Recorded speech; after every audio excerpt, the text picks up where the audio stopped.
on to our next session, which is before lunch.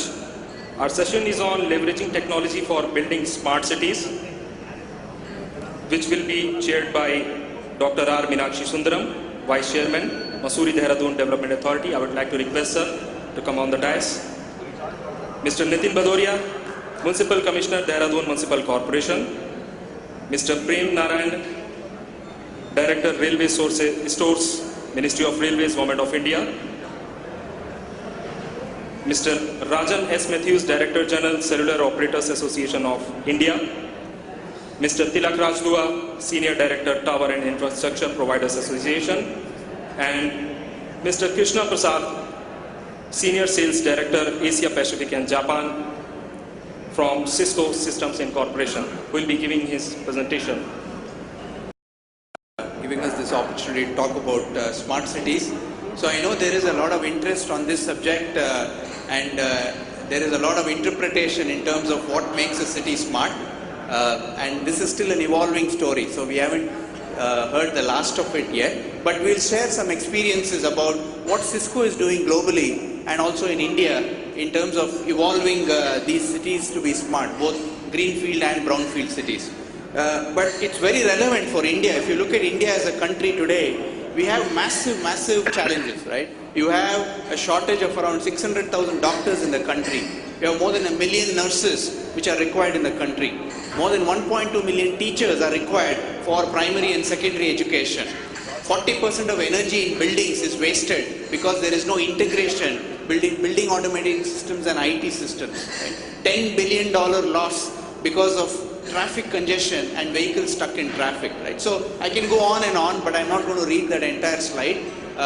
These are the challenges that we have, and if we can find a way to leverage technology to solve some of those challenges, then I think we have really applied technology in a very useful way.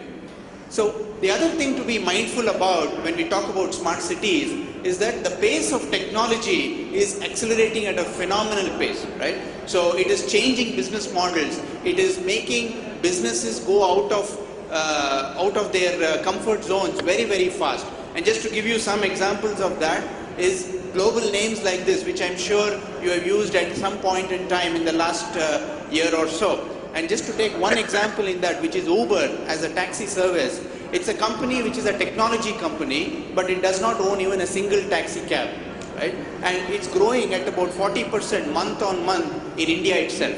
The number of rides in cities like Bangalore and Chennai and Hyderabad is 5 times more than what they used to do before Uber came into play, right? So these are the types of companies which are disrupting, and it's becoming relevant even for India as a country. And if you look at technology, the cost has gone down dramatically. So this is just one aspect of it. We're talking about storage, which was about $120,000 for 5 megabytes.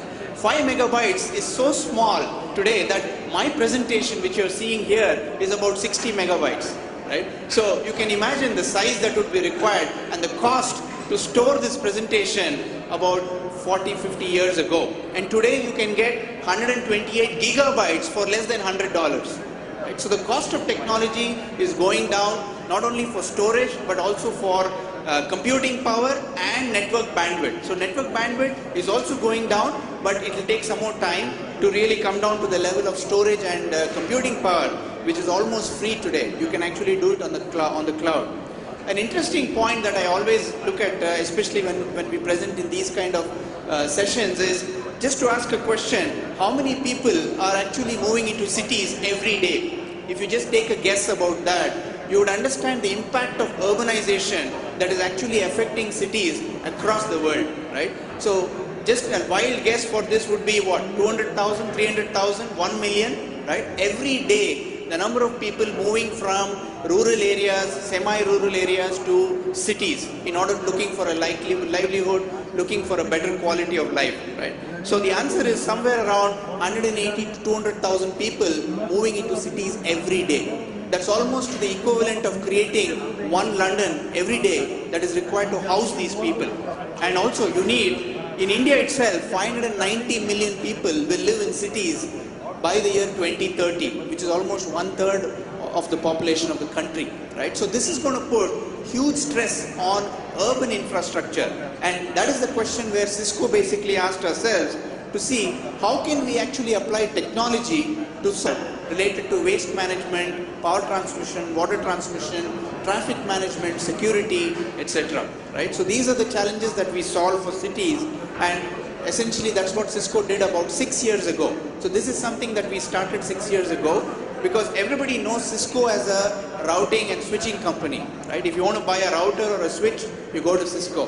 80% of the global internet runs on Cisco equipment, right? But we looked at it ahead and said, how can we apply that same technology to solve city challenges? And we came up with solutions which are already being implemented now in about 80 cities worldwide. For example, Smart City Wi-Fi, which is spoken about today by the CM sir as well as the Chief Secretary, that it's going to be rolled out in Haridwar and then across all the other districts, which is, I think, is a great initiative, because you can actually deliver governance on mobile devices using Wi-Fi as the transport mechanism. It can actually go down to the last mile and reduce the cost of governance in a tremendous space. Similarly, we have other elements of the solution which are used for city management. And we'll see some examples of that in the coming slides, right? Very interesting concepts that we are doing. For example, smart street lighting. So there is a change that is happening where in the next 5 to 8 years, around 4 billion street lights are going to get changed from halogen mercury vapor to LED street lighting, right? So instead of doing just street light conversion from halogen to LED, what if we can embed smartness into that same light pole?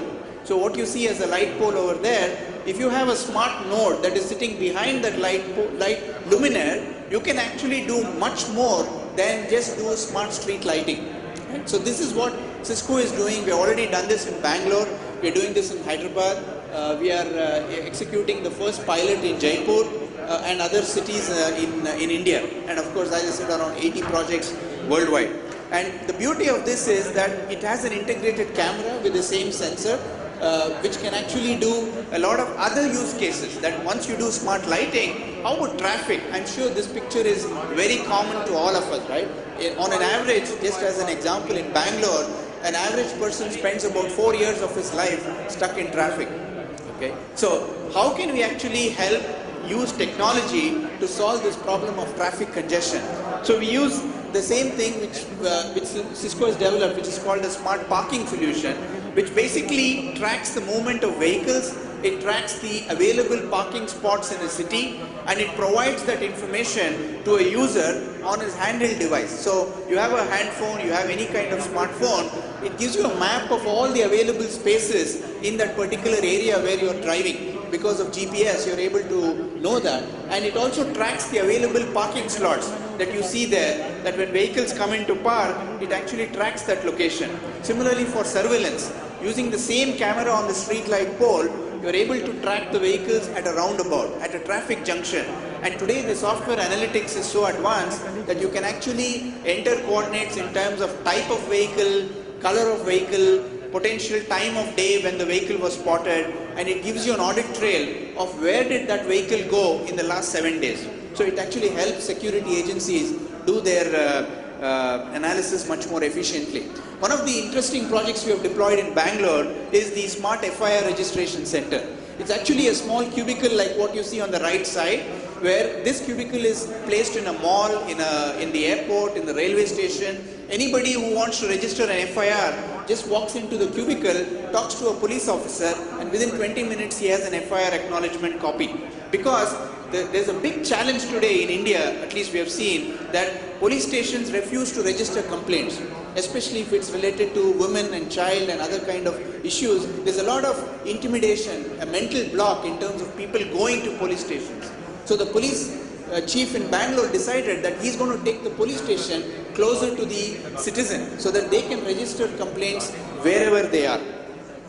The other thing is about healthcare, right? When we talk of smart city, how can you deliver healthcare in an efficient manner without actually touching the patient? Because in 80% of the cases, it has been proven that a doctor does not have to physically touch the patient, right? Around 8 to 10 clinical parameters can be measured and diagnosed remotely using telemedicine solutions. And Cisco is driving this in a big time in rural areas in Karnataka as an example.